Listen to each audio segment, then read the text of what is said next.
Hello everybody, this is Aravind Mohan and welcome to my channel. Today is 24th August 2021. இன்னைக்கு என்னெல்லாம் major updates ஒன்று பார்க்கலாம். First major news. Finance Minister of India Nirmala Sitharaman has unveiled the monetization plan worth 6 lakh crores. So இந்த monetization plan என்ன இது என்னெல்லாம் பண்ண போறாங்க, what is the road map, இதை பற்றி ஒரு overview பார்க்கலாம். Point number 2, this is related to COVID. Now we have got the statistics of the second dose of vaccine. This is little worrisome. ஏன் இது worrisome அப்படிங்கிறது நம்ம இன்னைக்கு ஷோவில் பார்க்கலாம். Point number 3, Maruti Suzuki India is now slapped with a fine of 200 crores. என்ன பஞ்சாயத்து, எதுக்கு இந்த ஃபைன் என்னங்கிறது இன்னைக்கு ஷோவில் பார்க்கலாம். Alright, so these are all the 3 topics that we'll cover in today's show. இன்னும் என் சேனலை சப்ஸ்கிரைப் பண்ணலன்னா please do subscribe it, only then you will get my daily updates. Yeah. Alright, so let's get into the show. Okay, so first update. So yesterday, so that is on Monday, 23rd August 2021, Finance Minister of India Nirmala Sitharaman has unveiled the monetization plan worth 6 lakh crore. So இது என்ன இந்த monetization plan? என்னென்ன sectors பண்ண போகிறாங்க தான் இன்றைக்கி நம்ம பார்க்க போகிறோம். The major update of this is that majority of this, the large chunk of this monetization plan will be done under what they call this as Brownfield project. What is a brownfield project? This is the first thing. So we'll keep aside the monetization plan. Let's get into the basics. And there is an investment that has to be, say a company has to start, or a firm or from a foreign investment it has to come to India, or in general to start a business. There are 2 approaches the company will take. The first is a greenfield approach. The greenfield project approach, they will build it bottom up, which means they will own the asset, they will get the land, they will build the business on top of it, they'll build the real estate on top of it, the construction, then they will start building the business on top of it. Whereas on the other hand, what is a brownfield project is where all of these are taken under lease. So in this context, now coming into monetization plan, the context is that all of these asset monetization that is now being planned, they're all under brownfield project.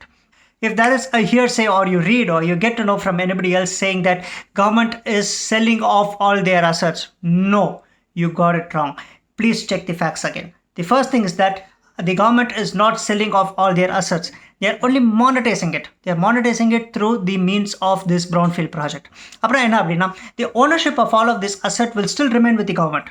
They will only give it to these private firms for a lease for a stipulated period of time. So this period of time is as per the contract.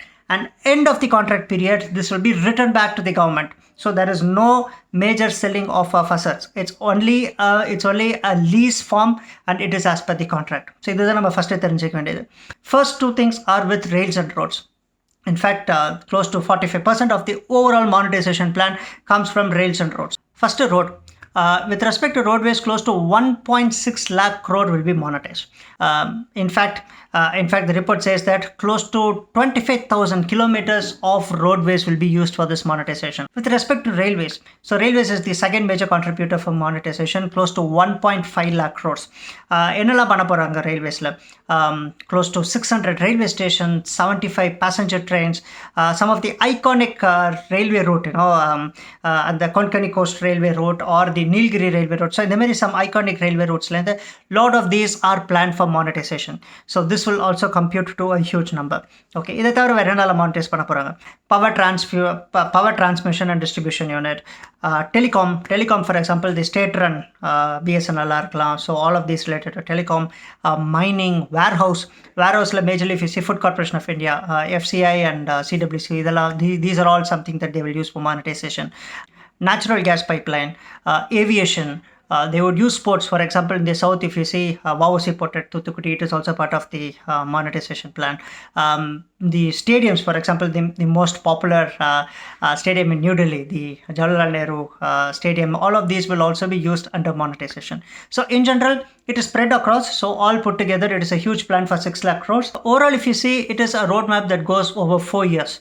Yeah, so and the majority of the monetization of it, close to 40%, happens between the first year and the second year, and then the years to follow would be the remaining monetization. So இது ஒரு clearly charted out plan. In the plan யார் போட்டாங்க அப்படின்னா, it is with the support of Niti Aayog along with the infrastructure ministry. So all put together, they have come up with a very detailed plan for monetization. சரி, 6 lakh crore monetize பண்ண போறாங்க. பண்ணி என்ன பண்ண போறாங்க? What is the use of it? What is the government's plan with it? Here is the main part.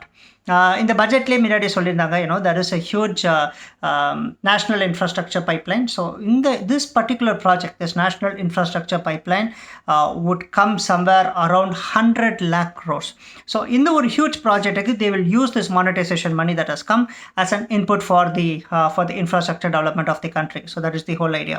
The finance minister is not just stopping with this, but it is also in discussion with states, and it is encouraging the state to see if it can privatize all the PSUs or state-run organizations as well. Long story short, please try to understand, these are not selling off of government assets, but it is monetization in the means of Brownfield project. Second topic on this is related to COVID. Now there is a new statistics that has come, but this stats is not related to number of COVID cases. நம்ம past sessionsல நிறைய COVID case பத்தி statsலாம் பார்த்துட்டோம். That is not the idea. This stats talks about the vaccine and people, especially people who have not taken the second dose. So இது என்ன பண்ணிருக்காங்க அப்படின்னா, somewhere in the month of May, where people have taken the first dose of vaccine, they have compared to the second dose of vaccine that has to be taken after stipulated time gap between the doses. Covishield, Covaxin, there is a different time gap, but the stats is very much concerning, because they say that a lot of people have missed the second dose of vaccine, and the statistics says that majority of the people who have missed the second dose of vaccine are above the age of 60. Now what are the states and the center doing for this? For example, if you look at Tamil Nadu, now Tamil Nadu has changed the policy. They have said all of these vaccination drive and vaccination centers will be open 24/7. Anyway, people cannot give excuse. They cannot come and say, busy they cannot say this, because it is open 24/7, and these are the kind of steps which state and the center will take across India to ensure that there is a proper reach of vaccination to people of the country. Now we'll go to our next update. This is more or less a business update. Maruti Suzuki India Limited, they are in news for the wrong reason.